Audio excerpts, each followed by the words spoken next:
Olá pessoal, vamos então começar nosso curso básico de impressão 3D. Vamos começar nossa aula 1, que é a aula de impressão 3D.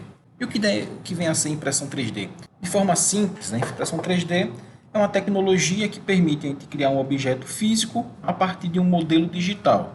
Então eu tenho um arquivo digital que eu fiz baseado em minha imaginação, minha criatividade, ou peguei as cotas, as dimensões de algo que já existiam, e desse arquivo digital, assim como você faz um texto no Word, por exemplo, eu vou criar um objeto físico, criar um objeto palpável. Então, como a gente tem aqui nas imagens aqui embaixo, nós temos vários tipos de modelos de arquivos, seja um vaso, seja um animal, seja uma escultura, tudo que a gente possa imaginar e transformar em um arquivo 3D, em um arquivo digital, eu posso imprimir em uma impressora 3D. Então, como ele fala aqui, tudo que a gente precisa criar é um desenho 3D. Transferir esse arquivo para uma impressora 3D e com isso dar vida ao nosso projeto. Essa definição é muito simplificada, então vamos aprofundar ela. A impressão 3D ou manufatura aditiva. E por que o termo manufatura aditiva? Manufatura aditiva vem de manufatura, fabricação, e aditiva por adição. Estou adicionando material, no caso aqui, camadas sobre camadas, para criar um objeto. Então, é a construção de um objeto tridimensional a partir de um modelo CAD ou 3D, tipos de arquivos. O termo impressão 3D pode se referir a uma variedade de processos no quais os materiais são unidos ou solidificados sob controle do computador para criar um objeto tridimensional. E esse material pode ser de várias formas, como moléculas líquidas ou grãos de pós fundidos, e normalmente a técnica utilizada é agrupamento por camada. Eu faço uma camada, depois eu faço outra camada, depois eu faço outra camada, até criar meu objeto. Na década de 90, as técnicas de impressão 3D eram consideradas adequadas apenas para a produção de um protótipo funcional ou estético. Como assim? Tem um produto que eu quero desenvolver, tem um produto que eu quero fazer para vender, mas antes de fazer a versão final desse produto, eu fazia um protótipo funcional, um objeto que seria similar à versão final ou que teria as funcionalidades ou, no caso estético, a aparência do que viria a ser meu objeto. E o termo mais apropriado para isso na época, ou como ele era chamado, era de prototipagem rápida. Atualmente, a precisão, a repetibilidade e a gama de materiais da impressão 3D aumentaram a ponto de alguns processos de impressão 3D serem considerados viáveis como uma tecnologia de produção industrial. Com isso, a impressão 3D não é só mais uma prototipagem rápida. A impressão 3D agora eu faço o produto final. Eu crio o objeto que vai para o mercado, seja para um teste ou seja para o consumidor. E em que o termo fabricação aditiva pode ser usado como sinônimo de impressão 3D. E por que usar impressão 3D? Por que eu vou querer usar um objeto que foi impresso? Ou por que eu vou querer uma impressora? Uma das principais vantagens da impressão 3D é a capacidade de produzir formas e geometrias muito complexas, que seriam impossíveis de construir manualmente, incluindo peças ocas ou peças com estruturas internas de treliça para reduzir o peso. Neste caso, ele está falando aqui de peças que dificilmente seriam fabricadas pelo processo de subtração, como é o processo hoje em dia. Por exemplo, a marcenaria, onde existe um pedaço de madeira e eu vou esculpindo essa madeira para que ela tenha o aspecto externo do produto que eu quero. Mas internamente eu não consigo fazer nada, a não ser que eu use alguma técnica muito especial, algum equipamento muito caro. E às vezes isso também não tem muita vantagem ou não tem como ser feito. É importante que a impressão 3D é uma tecnologia em rápido desenvolvimento. E com isso, seu conjunto exclusivo de vantagens também tem desvantagens em comparação com alguns processos de fabricação. Então, vamos falar alguns aspectos das vantagens e das desvantagens da impressão 3D. Como as vantagens, ou benefícios da impressão 3D, podemos falar do complexidade geométrica sem custo adicional, custos iniciais muito baixos, personalização de cada parte, prototipagem rápida ou prototipagem de baixo custo com retorno muito rápido, podemos usar os dois termos, e grande variedade de materiais, principalmente materiais especializados. Vamos aprofundar em cada um desses termos. Então, quando a gente fala de complexidade geométrica sem custo adicional, eu posso, com impressão 3D, fazer peças muito simples, apenas como um cubo maciço ou um cubo oco, como uma peça, como a gente está vendo aí na imagem, onde eu tenho peças dentro de outras peças com sua estrutura externa também de forma complexa. Então, formas complexas, muitas das quais não podem ser produzidas por nenhum outro método de fabricação, ou seja, eu não teria como produzir esse objeto por nenhuma outra forma a não ser com a impressora 3D. A natureza aditiva da tecnologia significa que a complexidade geométrica não tem um preço mais alto. Como eu falei, fazer uma peça complexa ou fazer uma peça simples não vai ter diferença. Peças com geometria complexas ou orgânica otimizada para desempenho custam tanto para impressão 3D quanto uma peça mais simples.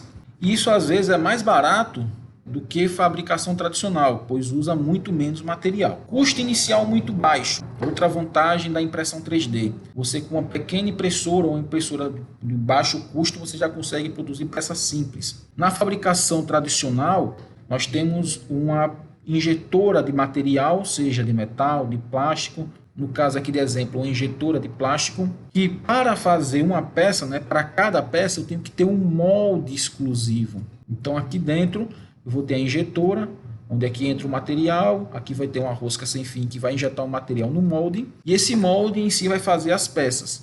Para recuperar esse custo, são fabricadas peças idênticas aos milhares. O problema para a fabricação tradicional, além do custo do equipamento em si, que já é elevado, cada molde desse também é muito caro. E ele é um molde muito exclusivo. Eu não vou fazer várias peças com esse molde. Esse molde é para aquele tipo de peça e ele fabrica aquela quantidade.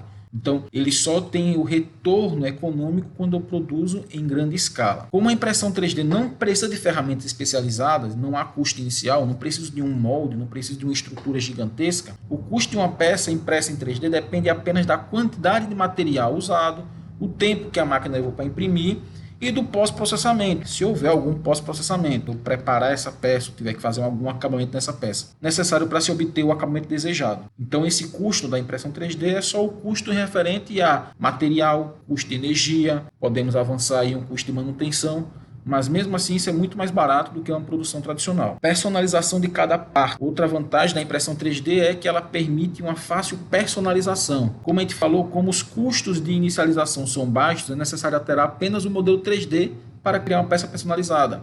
Então, eu posso em determinado momento imprimir essa peça, acabou essa peça, eu posso simplesmente imprimir essa. Eu não preciso ter um molde ou mudar a minha estrutura de processo, ou ter que fazer modificações na minha impressora para conseguir fazer essas alterações. Com isso, cada item pode ser personalizado para atender as necessidades específicas de usuário sem afetar o custo final de fabricação. A única diferença que você vai ter entre criar essa peça, ou essa peça, ou essa peça, vai ser o custo de material e o tempo de produção. Mas para a impressora não vai ter nenhum adicional para isso. Prototipagem de baixo custo com retorno muito rápido. Atualmente, um dos principais usos de impressão 3D é a prototipagem, no caso na forma da função. Isso é feito por uma fração do custo de outros processos, em uma velocidade que nenhuma outra tecnologia de fabricação pode competir. Então, uma empresa que está desenvolvendo um produto, que quer testar uma ideia, é muito mais rápido e muito mais barato testar essa ideia com a impressão 3D. Obviamente, dependendo do objeto, essa peça em 3D pode não ter as características mecânicas ideais ou as características mecânicas que cheguem próximo do que vai ser o produto final. Mas é importante e é interessante que a impressão 3D consegue acelerar alguns processos no desenvolvimento de alguns produtos. Outra grande vantagem da impressão 3D é a grande variedade de materiais, principalmente alguns materiais especializados. Então, os materiais de impressão 3D mais comuns atualmente são os plásticos, diversos tipos de plástico. A impressão 3D em metal também encontra um número crescente de aplicações industriais. O palete de impressão 3D também inclui materiais especiais com propriedades personalizadas para aplicações específicas. Hoje, as peças impressas em 3D podem ter diversas características, podem ser resistentes a calor, ter alta resistência ou resistência mecânica, serem biocompatíveis, por exemplo, para aplicação em odontologia, e os compósitos também são comuns na impressão 3D.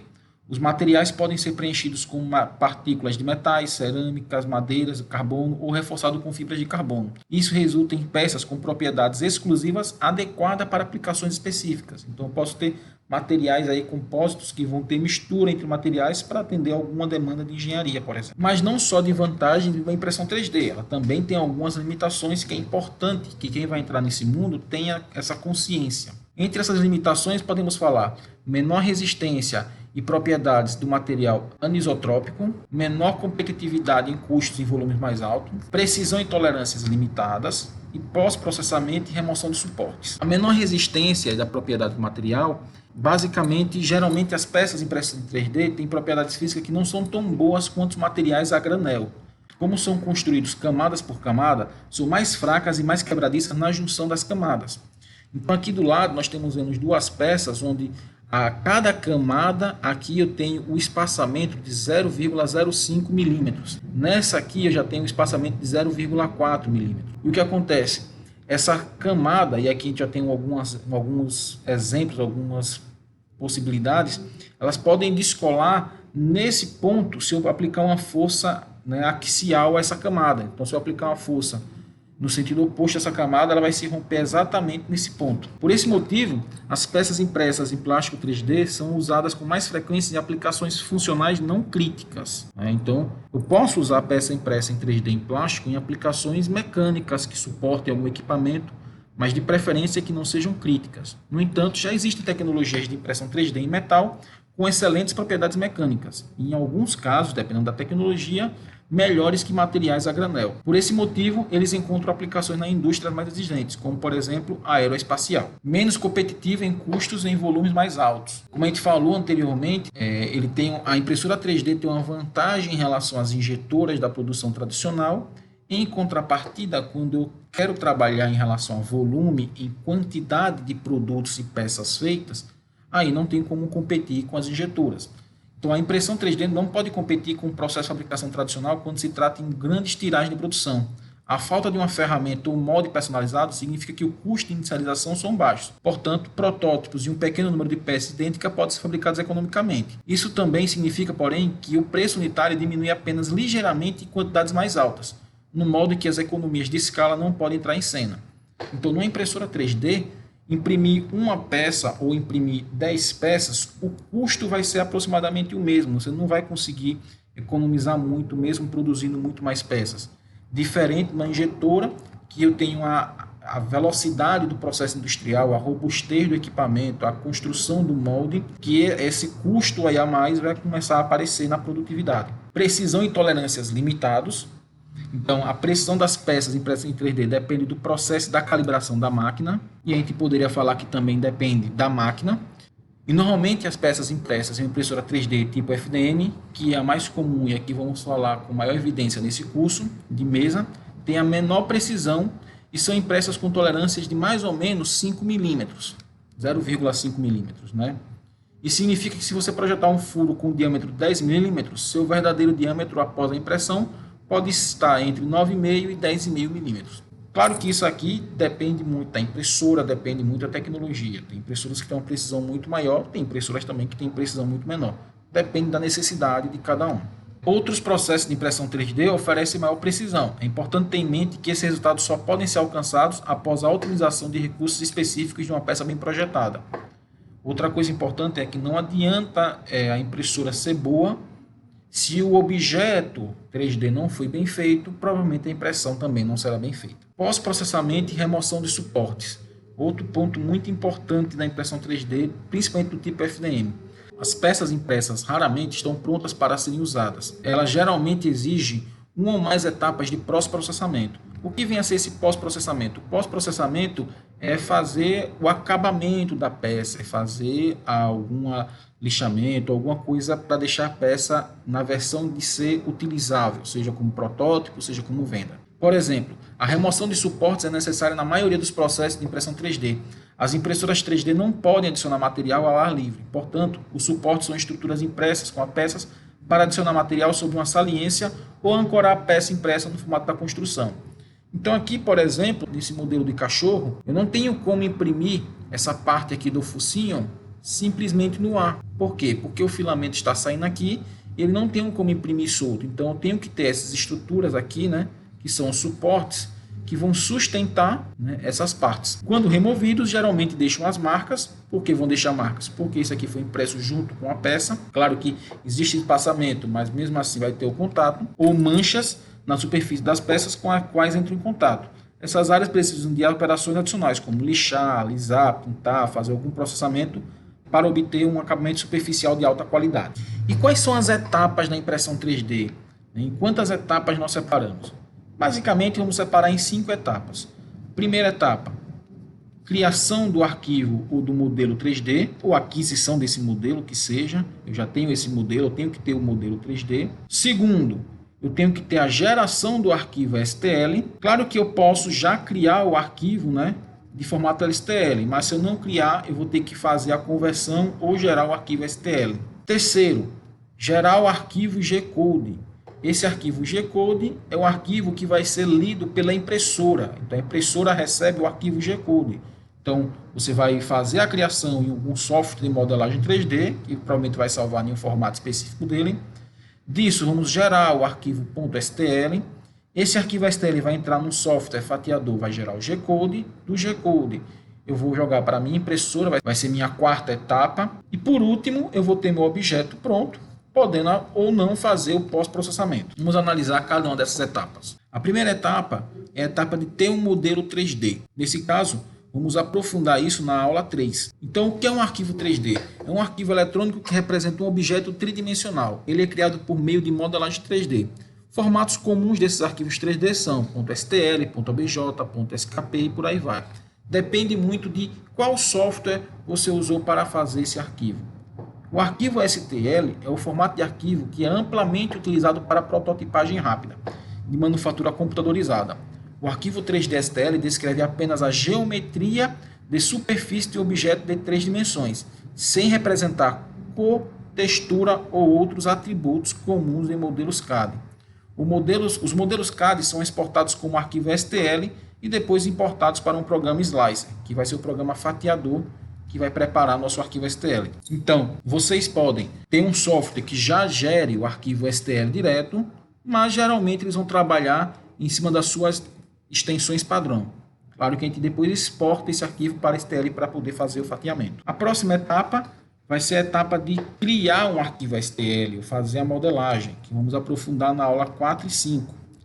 Então, o primeiro estágio, caso a gente não tenha o arquivo, é criar um modelo digital em um programa de modelagem 3D, podendo ser um programa CAD, ou também a gente pode usar um equipamento chamado scanner 3D, quando nós já temos o objeto e não temos a capacidade, não queremos fazer a modelagem dele, onde esse scanner vai fazer a leitura desse objeto e jogar para o computador. Outra opção é encontrar um design do modelo pré-existente, como a gente falou na aula passada, por exemplo, em um banco de dados de empresa ou site que compartilhe de design. Nessa etapa será detalhada como aprofundar nas aulas 4 e 5, onde nós vamos aprender a fazer a modelagem em dois softwares, dois softwares gratuitos, um online e outro offline, para que vocês possam criar o seu próprio arquivo 3D, pelo menos ter uma introdução de como usar o software e ter os primeiros passos de como usar esse software. A próxima etapa é a geração do arquivo G-Code.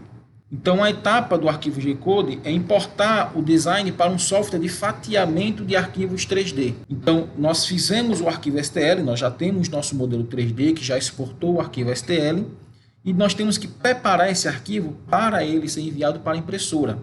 Então, esse software de fatiamento, o que ele está fazendo é fatiar o arquivo em camadas, como a gente falou anteriormente, as camadas para que a impressora consiga processar esse material e consiga imprimir esse material. Existem diversos softwares gratuitos de software aberto que dividem o modelo digital em camadas e os convertem em um arquivo de código G, ou G-Code, que pode ser lido pela impressora 3D. Mais uma vez, essa etapa será detalhada como é aprofundada nas aulas 8 e 9. Por que 8 e 9? Porque nós vamos ver dois fatiadores, dois softwares fatiadores, para configurarmos para a nossa impressora. A penúltima etapa é a etapa de imprimir o objeto em si, colocar o objeto na impressora. Então, após o arquivo fatiado, coloco ele no dispositivo USB. Geralmente, nas impressoras, na sua grande maioria, utilizam cartões de memória do padrão SD, seja ele micro, mini ou normal. A maioria usa o padrão micro e normal, inserido na sua máquina. Como alternativa, o arquivo também pode ser transferido direto pelo cabo USB do computador para a impressora, como você usa algumas impressoras residenciais, impressoras de papel, comunicação ponto a ponto, cabo na impressora, cabo no computador. A impressora 3D também pode ser utilizada dessa forma. E em alguns casos também, caso a impressora tenha essa capacidade, eu posso conectar ela na nossa rede Wi-Fi. Então essa etapa será detalhada na aula 10, onde a gente vai fazer as configurações, mostrar configurando um arquivo na impressora, o arquivo já fatiado, colocando na impressora e colocando para imprimir. E a última etapa é a etapa de pós-processamento. Então, fiz todas as etapas, procurei meu arquivo, ou criei meu arquivo, fatiei meu arquivo, coloquei para imprimir, tenho o produto impresso. Ele já pode estar acabado, já pode estar finalizado, mas se não estiver, a última etapa é o pós-processamento da peça. Após a impressão, alguns ajustes podem ser feitos, como lixar, alisar, pintar, devem ser feitos para finalizar a peça para uso. Então, quem quer uma peça mais artística, uma peça que tenha cores, então eu vou ter que fazer esse processo de pós-processamento. Essa aula vai ter detalhado também na aula 11, onde vamos mostrar diversas técnicas e formas de como fazer esse pós-processamento. Então, com isso, nós encerramos nossa primeira aula. Muito obrigado por assistir. E nossa próxima aula nós vamos aprofundar na parte de impressoras 3D.